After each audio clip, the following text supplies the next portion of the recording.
the 20th of October. You've been trading for, say, approximately like 8 months, 6, 7 months now.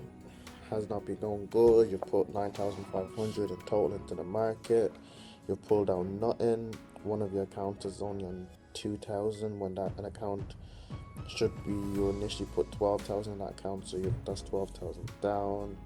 It's going bad, but don't fear, it will get better. I promise you.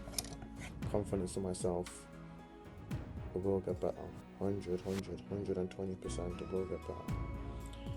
I hope you're watching this video later on down the line, and just laughing about it,